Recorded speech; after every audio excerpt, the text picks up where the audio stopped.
Welcome to today's explainer. Look, the stock market just flashed a massive warning sign to all of us, literally wiping out billions in market cap over the last few weeks. Tech stocks have pulled back incredibly sharply. Oil prices have completely surged, and bond yields, well, they're staying stubbornly high. Because of this, suddenly, some of America's absolute biggest companies are trading at much more interesting levels. But, when the market gets this shaky, we have to be incredibly careful. Okay, let's just dive right into this. We've all been there, right? It is so incredibly tempting to see a giant red downward arrow and just instinctively hit buy. But the hard truth here is that a stock falling 10% doesn't automatically make it a cheap stock. In fact, blindly buying the dip in a really complicated macro environment like this one, it can be a recipe for total disaster. So today, we're going to let the data do the talking. We're looking at 7 major U.S. stocks across AI, big tech, energy, and dividends to separate what's actually worth accumulating from what you probably want to avoid chasing. And this is absolutely crucial right now, especially with a massive market catalyst looming right around the corner on August 26th. But to do this right, we've got to totally reframe our thinking here. The wrong question to ask right now is which stock dropped the most. Honestly, that's just looking in the rearview mirror. The better, much smarter question, the one we really need to focus on today, is which business has the absolute strongest combination of growth, cash flow, valuation, and shareholder returns. We need to look strictly at the fundamentals. And the reason we have to stick to the fundamentals is that the current market setup has become, frankly, a tangled mess. Just look at the massive hurdles we're dealing with right now. You've got higher treasury yields, lingering inflation concerns, elevated oil prices, and this renewed uncertainty around exactly what the Federal Reserve is actually going to do with interest rates. This matters deeply to us because different sectors react entirely differently to these pressures. Expensive growth stocks, well, they're highly sensitive to interest rate expectations. Energy companies, they actually get a boost when crude prices rise. And defensive dividend stocks, they start looking very attractive when investors are just craving some stability. So let's kick off our countdown with stock number 7, AT&T. This is your classic income play. Moving right along, we have stock number 6, Johnson & Johnson, bringing us defense plus a solid dividend. Now, while our previous pick, AT&T, focuses heavily on recurring telecom cash flow, J&J is our ultimate defensive healthcare candidate. They recently declared a quarterly dividend of $1.34 per share, payable on September 8, 2026. That works out to a really solid $5.36 per share annually. But here's the crucial point I want to make. J&J isn't just a dividend story, it's a defense story. Healthcare demand simply isn't tied to whether consumers are out buying the newest smartphone or whether AI stocks are having a good week. People always need healthcare, right? Which gives J&J incredible stability.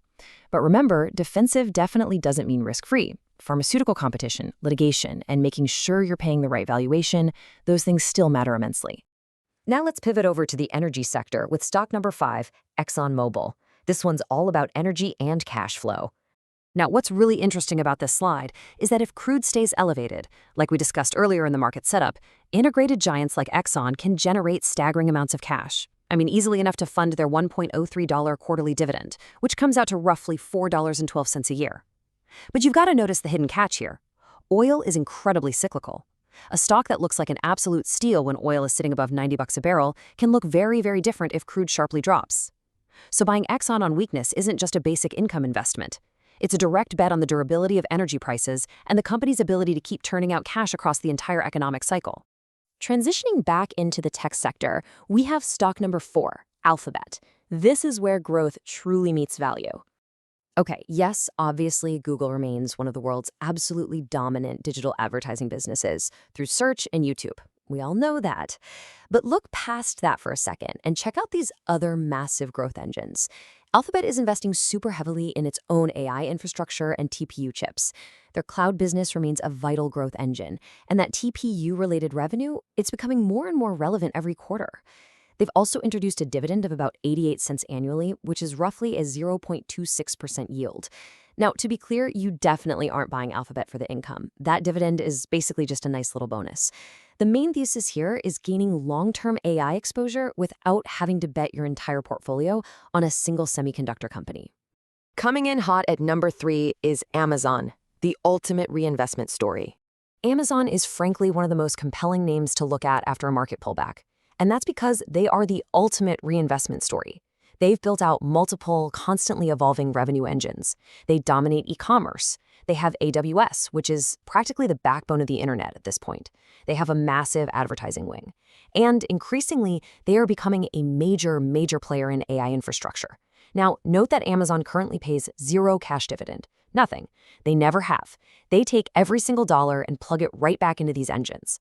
The market's constant anxiety, and the reason this stock can jump around so much, is whether this enormous, unbelievable capital spending will actually translate into even larger profits down the line. But honestly, the underlying businesses have so many long-term growth opportunities that it makes a really strong case for buying on weakness. Down to number 2, we have Microsoft, the balanced ecosystem. Take a second and just look at this massive web of dominance. You got cloud, enterprise software, AI, cybersecurity, Office, Windows, gaming. It is literally one of the world's largest, most deeply entrenched technology ecosystems. They pair this remarkably steady cash generation with a 91-cent quarterly dividend, with the latest declared payment carrying an August 20, 2026 ex-dividend date. So it's not a massive yield, but again, that's not the goal here. The attraction is growth, cash generation, dividend growth, and just unparalleled AI exposure all rolled into one package. Honestly, the only real risk for a long-term buyer here is valuation. Even a world-class company can be a bad investment if you just pay way too much for it upfront. And now, the big one, the climax of our countdown. Stock number 1, NVIDIA, the immediate catalyst. Look, NVIDIA is the absolute beating heart of the AI ecosystem right now, and they have the single biggest immediate catalyst in the entire market coming up, their August 26th earnings report. Let's really put this into perspective for a second. In the previous quarter, NVIDIA produced approximately $81.6 billion in revenue. But management's guidance for Q2? It's a staggering $91 billion plus or minus 2%. I mean, that is a jaw-dropping leap. Hyperscalers are building out massive data center capacity, and AI infrastructure spending is just off the charts. Because of numbers like this, the market is no longer asking if NVIDIA is growing. The question is shifted entirely to, how much longer can they possibly grow this fast? But here's the thing.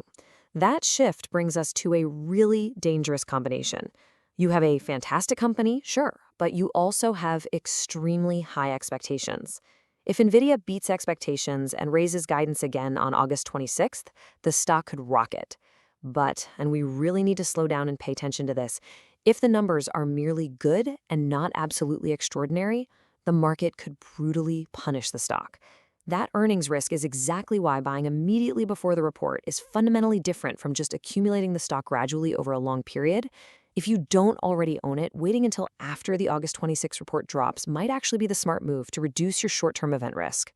And this brilliantly illustrates our biggest takeaway for you today. There is absolutely no such thing as one single perfect stock. It completely depends on what your portfolio actually needs right now. If you need pure, unadulterated AI growth, NVIDIA is your headline name. If you want AI paired with wide diversification, Microsoft and Alphabet are incredibly compelling. If you want aggressive growth in a company that reinvests everything, you look at Amazon. For energy and cash flow, Exxon is the obvious choice. And for solid defensive income, Johnson & Johnson and AT&T step right up to the plate. But honestly, no matter what you are looking for, you've got to remember the golden rule. Never, ever buy a stock simply because it is down. A 10% drop means absolutely nothing in a vacuum. You must buy the business when the price makes sense relative to its future cash flows and its growth. With NVIDIA's earnings literally days away, the market is about to give us a massive reality check on whether current AI expectations are still totally realistic or if they're already fully baked into the stock price. So, I'm going to leave you with this final provocative thought to chew on. Are we about to witness the exact moment where AI expectations finally hit a brick wall? Or is this just a temporary little blip before the next massive leg up? Based on the data we just walked through, which one of these would you buy today to protect your own portfolio? Drop your chosen ticker down in the comments below. I'd really love to see where your head is at. And hey, if you want more data-driven stock breakdowns and focused explainers without all the standard Wall Street hype, make sure you subscribe. We'll see you in the next one.